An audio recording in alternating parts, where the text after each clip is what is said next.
Hey everybody, welcome to Thursday Night Book Club. My name is Leah Pearson. I'm an Emerald Ambassador, and tonight we are talking about habit number 4 in Successful Women Think Differently. I always have to look at my cover so I can remember the name.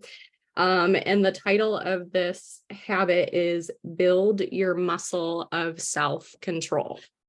And I love this chapter. This is definitely something that I do feel like is a strength of mine, mostly because I've developed it over a long period of time. And that's what she's alluding to, right? Like this is a muscle, this is something that you build over time, and it's not something that's going to happen overnight, but you have the opportunity to grow in this. And I think that her starting out right away talking about how most Americans have discipline and self-control issues, and how that's like the bottom of the strengths for most Americans. I really think that that's empowering, because it's like, well, if you feel like this is not something that necessarily comes natural to you, that's normal. And it's not a predictor of your future success if you work on building that. But in the end, it is important to build it, because that is a predictor for future success. I wanted to walk you guys through just kind of some application. I really liked pages 106 and 107. Usually when I lead book club, I don't like go through a whole overview of everything. I like to just like pull some things that really spoke to me. And one thing that I was thinking, what I do in like my Bible study or any personal growth books or whatever, a lot of times I will, especially if there's a section that really speaks to me, I will take it like line by line, because I think it's really cool that no matter what book you read or any person you're around, there's always little nuggets that can go a really long way and sharpen you. And if you apply it, that could change the trajectory of everything. It doesn't have to be, this big aha thing. It could just be like one small little thing. And so I wanted to kind of walk through page 106 and 107, where she was talking about coaching this woman that she's working with, Marlene. I keep forgetting her name. But I just kind of wanted to walk through that scenario with you guys, because she was looking to make a leap from corporate America to owning her own successful business. And I really think that there's obviously application for us there, right? So I think it'd be super helpful for you. I don't know if you guys have done this already or not, but what is helpful for me is jotting down application and ideas as I'm reading this kind of line by line. So especially if you are not consistently upholding business hours or being consistent with your work, I really want to encourage you and challenge you to write notes, write a game plan, write application from these 2 pages, even if it's just these 2 pages, and send it to your sponsor for accountability. And that is going to change everything. So go through pages 106 and 107, because you can pull a lot of wise content out of there. First of all, Valerie Burton is this lady's coach. She laid out how many hours per week that she needs to work on her side business. So Marlene already had a day job, was already busy, and was adding a business to an already full busy life, right? And this can apply to you whether you do have a day job, or maybe you're a stay-at-home mom, or maybe you homeschool, or whatever the case may be. You have a life already, right? And the people that you are bringing in, they have a life that is flowing a certain way already, right? So whatever that case may be, you have responsibilities. And so I think it's important to set how many hours you can work and you need to work in order to reach your goals. So that number needs to be based on what your goals are for your business. I remember when Jamie was recruiting me, actually, and one of the first bits of that conversation, I kind of was finally like, all right, send me the information, and I asked her, I said, do you think that I could make money doing this like 10 hours a week? And mostly that was because I thought my life was way too full at that point, and there's no way that I could do any more than that. Yeah, okay. So don't believe people if they say that necessarily. She told me that was a good starting point. But then what she did is she painted a picture of so much more vision wise. And then because I caught the vision of that, I then put my life in order so that I could make that happen and work more than those 10 hours because the vision pulled me. So I was working for financial freedom. I was working for Diamond from the get-go. So I didn't stay at that 10 hours per week. That wasn't good enough for me. So if you have big goals, what I'm pulling from this just small section in here, what I'm saying is if you have big goals, you need to match your work time to the intensity or the magnitude of that goal. And as a coach, I think it's important if you're bringing people in for the business, painting a picture of what's possible, even if they say, I can give you this amount of time, or I want to make $200 a month, or whatever it is. It's really important to continue to cast that vision and paint a picture of what's possible because that's going to pull your people along so that they're willing to put in the work that's needed to scale their business. One question that I sent several of my team members this week, I sent them like a list of questions before our coaching calls. I asked, how often are you doing intentional focused work versus nooks and crannies? Because if you want a hobby or side business income, then working in the nooks and crannies is going to work for you. Like that is going to work, or it might work for you for a short time. Even if you have big goals, you might not have a good system down and you're just kind of working all over the place. But if you truly want life-changing income, setting aside time that's intentional, that's what's going to be the key to success. Give me just a second.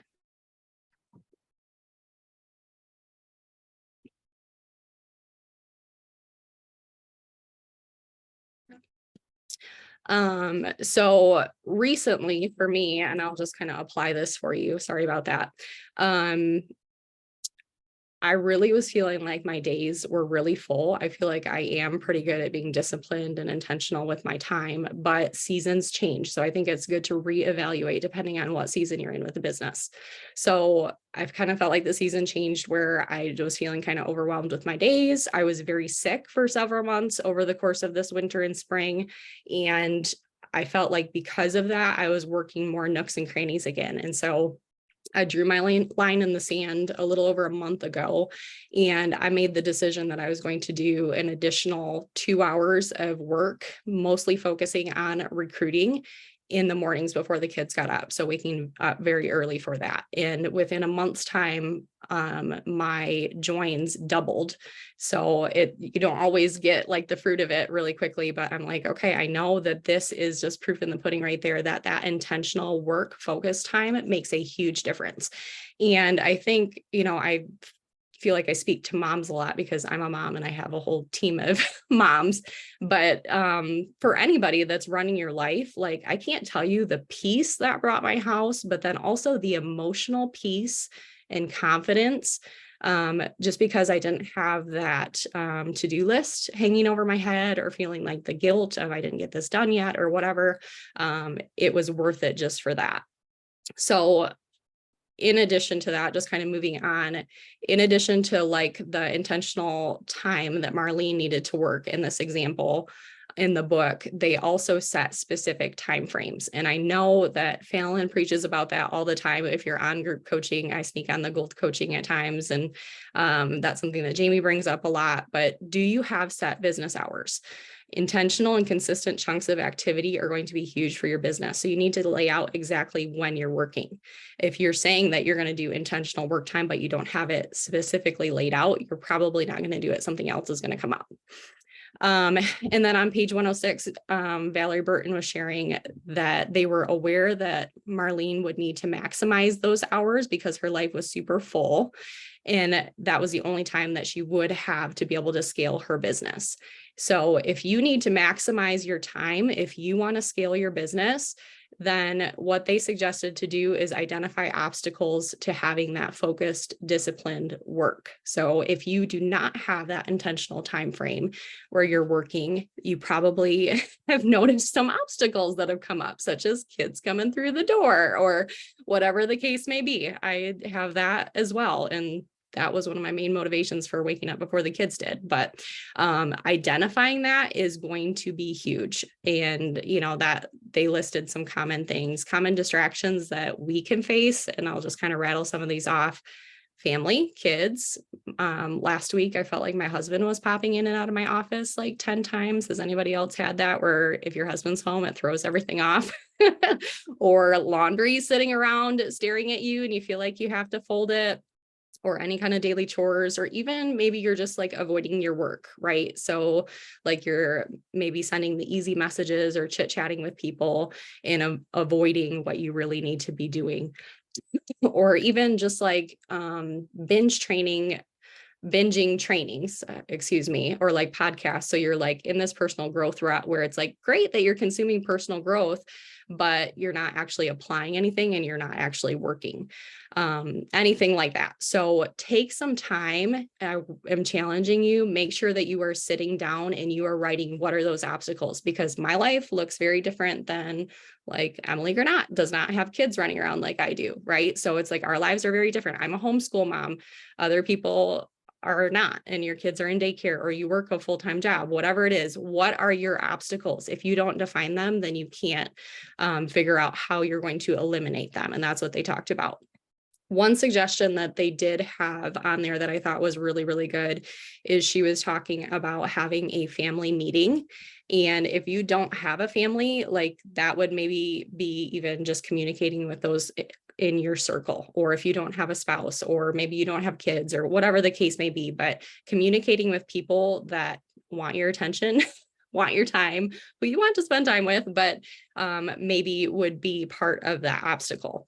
And so she talked about sitting down and talking about like just what your goals are for your business. And this is something that we definitely have done. I know that different people have mentioned this on team calls, but what my goals are for my business, that's something that we talk about like with our kids, but then also what it'll mean for your family specifically. Like if you launch this business, or if you get to Ruby or Emerald or Diamond, what that's going to look like.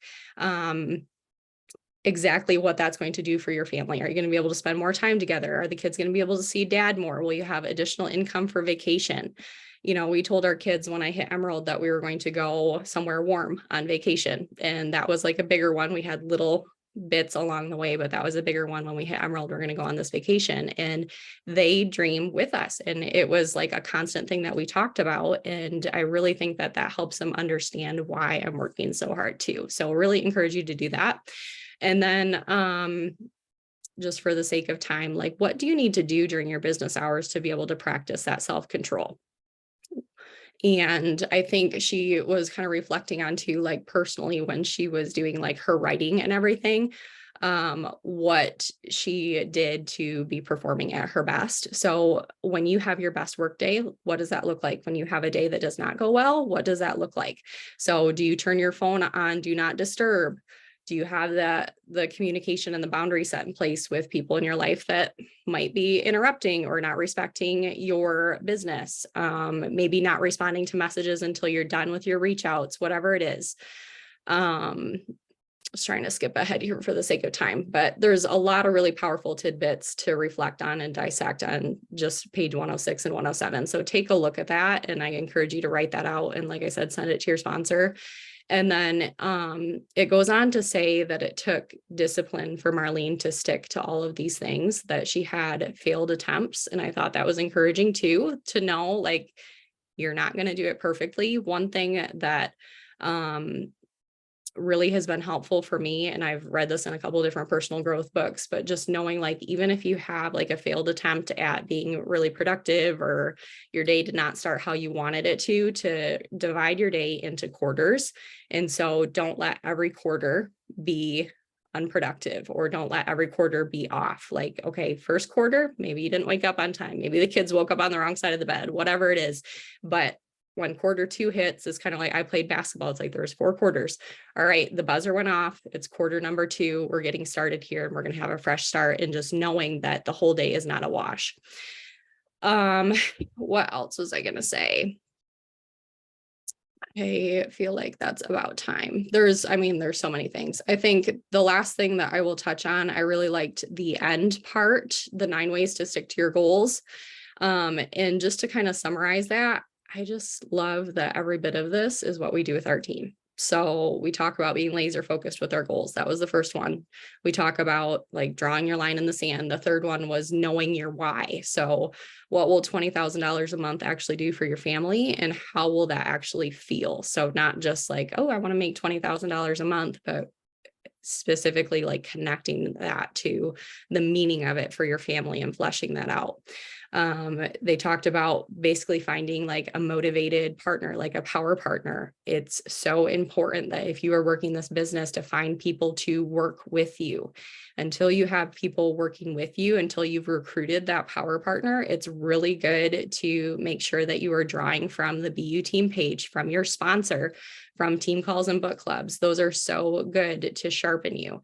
Make sure that you're reaching out for support. So having coaching calls, asking questions. If you're in action and growing, you're going to be bringing questions to your sponsor. And I guarantee your sponsor loves that. So keep doing that and keep coming to them with questions, because that means that you're moving and growing.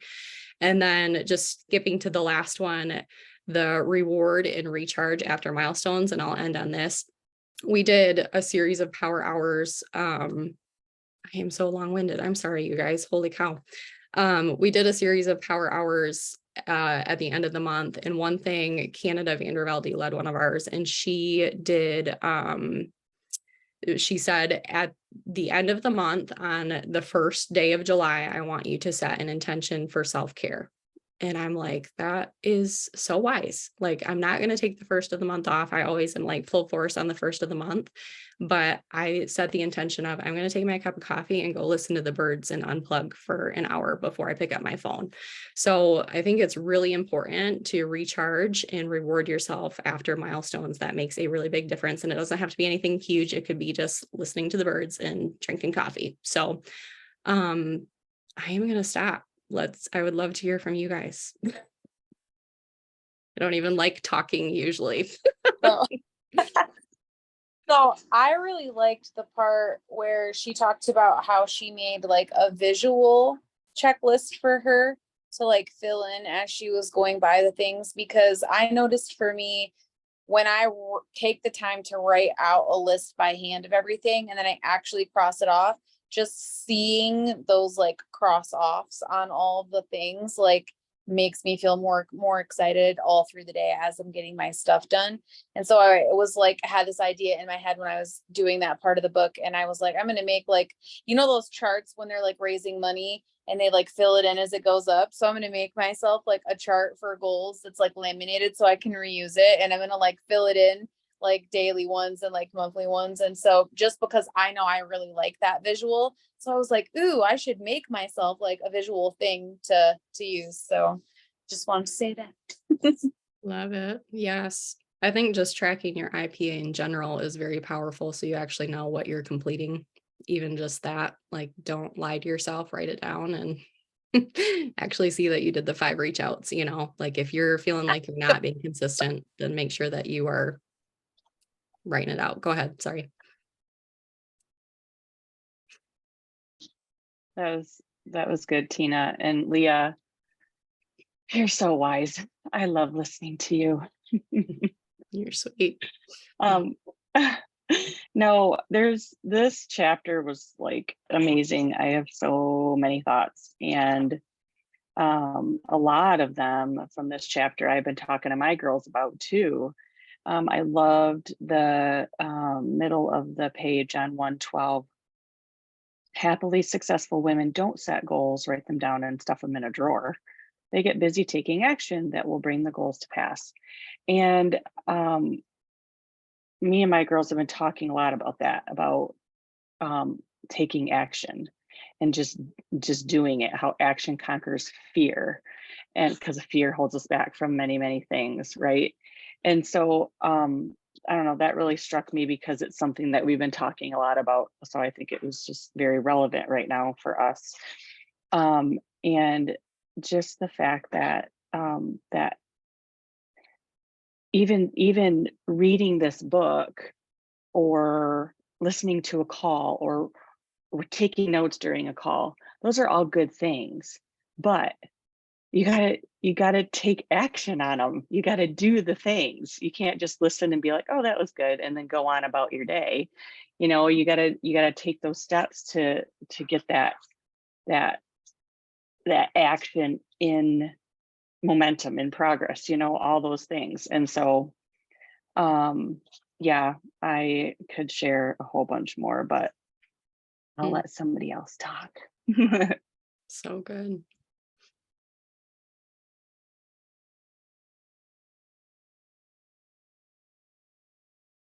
So you touched on this, Leo, but I love that at the beginning, and you highlighted too, that it was, some people have this as like as a gift or a skill, or it comes more naturally to them, right? To be disciplined in this way, the self-control. But the fact that she says it's a muscle, I think is so important, because we can often, I think it's way too easy to, at least I can relate to this, to compare, right? You compare to others on anything, any topic, any whatever, right? We can do the comparison game, and sometimes we can just reserve it to the fact of, well, this person, like, I'm not naturally good at that. I just have to find a way to get it done. Here's my gifts over here. This I'm not so much, so I just got to do it anyway, right? Versus this is a muscle I can build, and I can do very well at this, and it can become something that I'm excelling at, and it isn't as difficult as it was before. And so I think that's super important for those, that struggle with that more. And also, I love that she compared her good day versus bad day, and just the importance of taking time to process and to reflect on that, right? Because so many times we can go through our days, and life is so stinking busy, and before you know it, yeah, maybe you have a month past or a couple month past, and you feel like you're doing all the things, but maybe the results aren't where you want them to be, but we haven't taken the time to process or to think about how those days have looked. And maybe you have had some really good days, maybe you had some really not great days, and you think you're constantly working because you feel like you still are, right? Or you're thinking about it. So being able to actually process that, and to look at the difference, and to know that she had these 2 days back to back.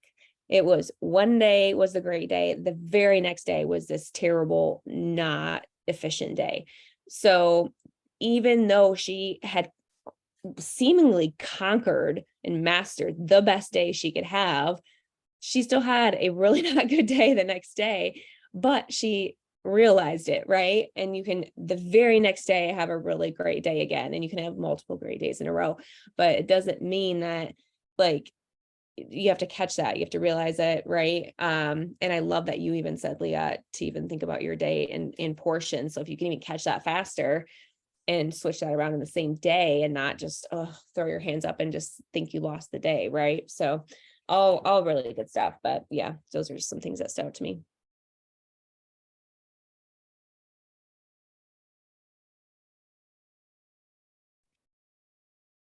I had on 112 towards the bottom. It was kind of right after the section you brought up, Sue, where it says you'll know an inspired goal by whether you feel led by it, or like rather than dragged by it.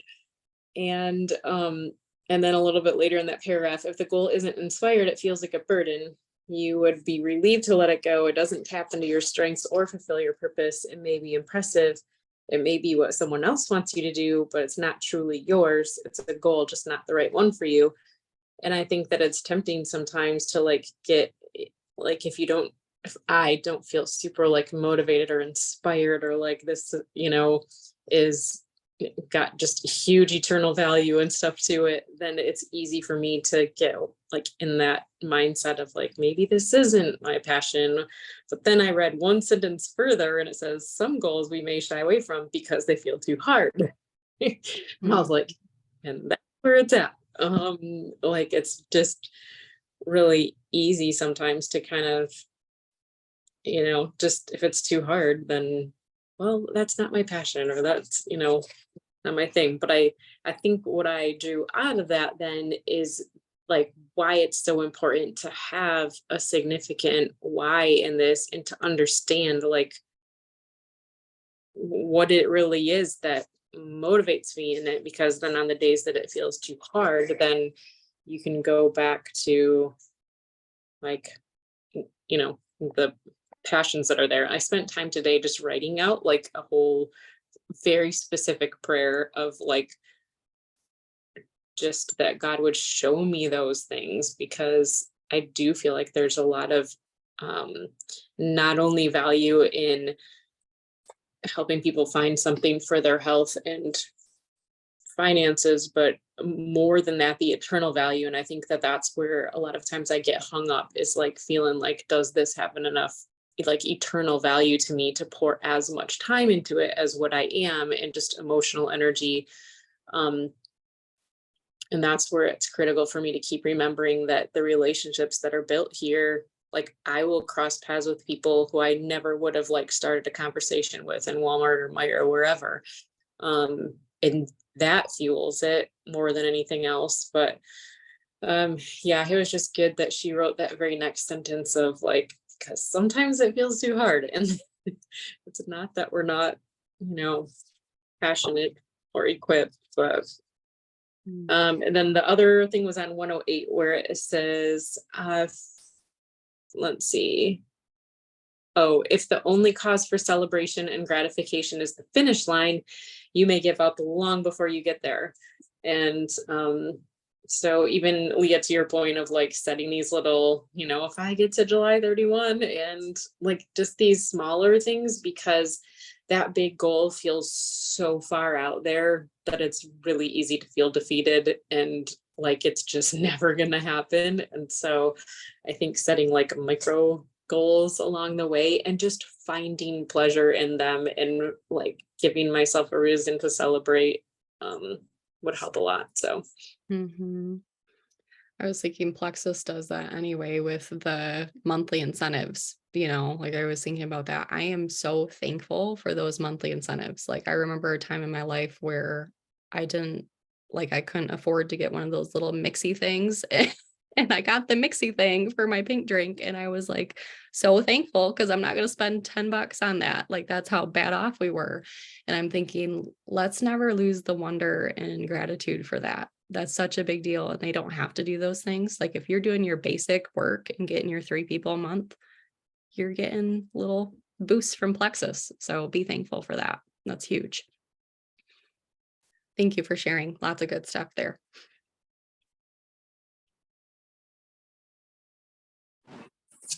One thing that was really powerful to me and kind of where I'm at is on 105, where she like shared the scripture of how important and the emphasis that God places on self-discipline and self-control. And I read those and I was like, man, I need to, because I just finally put up like my affirmations. I see them everywhere now, and like my pictures and all of that. And I was like, I need to get these up on the board, because that is like super motivating to me. Because sometimes, you know, other motivational books or success books, they're, you know, they talk about obsession with your work and things like that. And I don't think that's a bad thing. But for me, sometimes I get a little, I'm like, oh, I don't know where I am with that, you know. But I'm like, when it comes straight from the Lord, I'm like, okay, this is important. Like I can get 100% behind this. And I feel like when they were kind of talking about like the why and that type of thing, for me, I've finally taken the time to really dig in. And I don't think my why was strong enough to actually motivate me. It was too far out and not strong enough. But when I started to realize, I was like, God is developing this in me, and he's using Plexus and my business to do it. And am I being obedient? I was like, ooh, that had a whole different weight to it. Thank you, Jamie, from a coaching call of that, because I was like, okay, yeah, that'll get me into action. So anyway, so I just really appreciated this book in particular, and we read so many that come from a Christian background, but that she's laid out those scripture verses so well and just made me really want to dig into that and like put that up where that is another visual reminder, because that for sure is what is like super motivating for me. I love that. It goes back to like putting your flesh down, right? And I think that if that's what God wants, is for you to be diligent, he's going to give you the power to do that. And you can ask him for that. Like that's something that I've thought a lot about and I've asked him for, because I don't feel diligent every day or feel like I have the strength to do what I need to do, you know? So that's really good. Be obedient, darn it. I was going to kind of stem off that too. When she talked about her best day, it said at the beginning of her best day that she specifically asked God to write through me and use me as his vessel. And so I think that's really important even before your IPA, to take time to like pray that you're being led to the right people, and that you're going to be introduced to the right people. And that's something that I've been trying to like add in. And when I saw that she did that on her best day, that was at the beginning of it, I was like, yes, I feel like that's really important. Yeah, thank you for sharing that.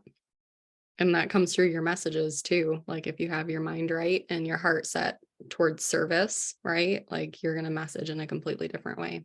That's really good.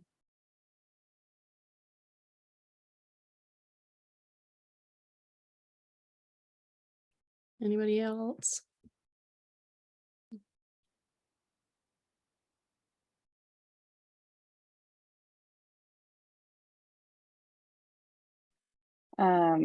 Yeah, on 104, I really appreciate, and 105 actually, really appreciated the what she talked about between self-control and discipline, and are they one and the same? And just a few things, several things that I underlined and circled. Successful women know discipline is their friend. A lot of times we don't like to be self-disciplined, right? Because it's hard, and it's like that muscle, it gets sore. You don't want to use it again because it's not fun, or there's other better things you think you maybe want to be doing,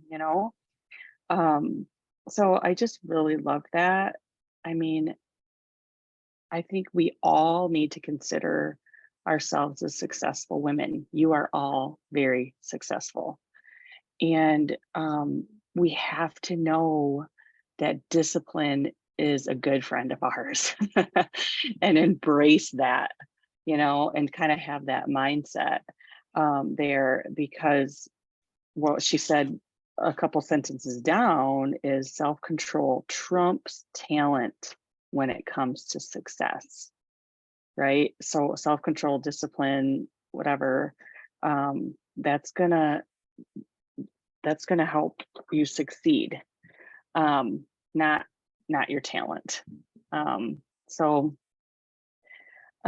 Yeah, I just really liked that and appreciated that, just reading through those and the verses, like Christy said too, and where she says Galatians 5:22, the fruits of the spirit.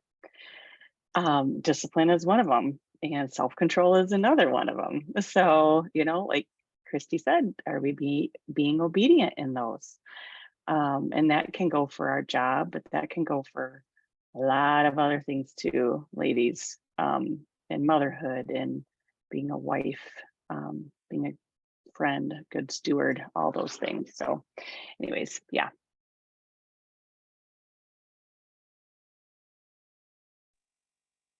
On that same, like a quick sentence that was like her last sentence after all these personal reflection questions at the end, the phrase, she said, refuse to ever say again, I don't have any self-discipline. And that like hit me hard, because I think it's something it's been there for like a long time.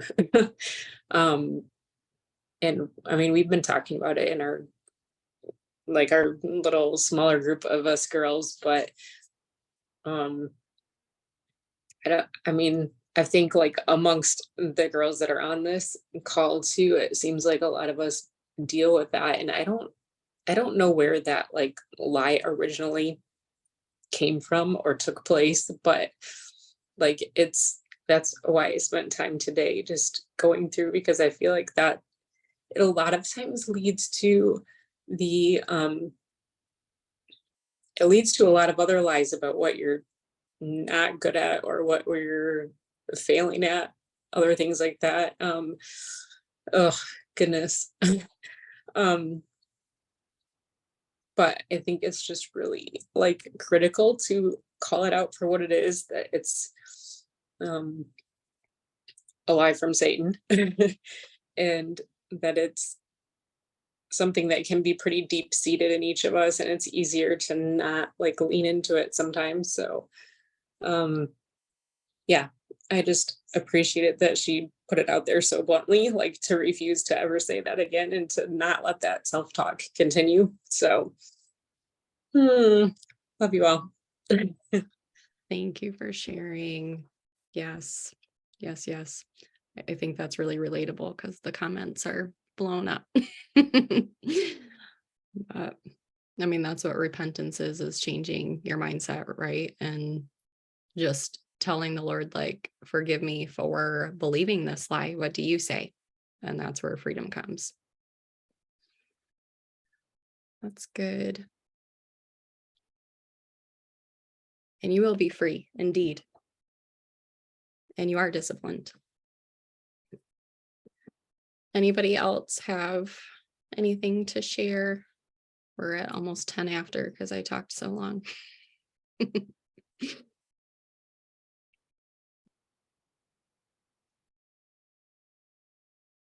Okay. If you are interested, I can put it, I don't know, I could put it on the team page or something, but I have a couple go-to resources on like managing your day that have been really helpful for me. Brittany Howard has a super old video from when she was raising little kids. So if you've got little kids, I stalked her Facebook page and found that. That was really helpful. She has a 3-part series on managing your whole life on her podcast that she just recently did. And I did a team call like a year ago on managing your business well during busy seasons. So I will post those links as well because I think that'll go well with this. And I'm excited to see the fruit of this in the upcoming months. So thank you everybody for joining us. We'll see you next week.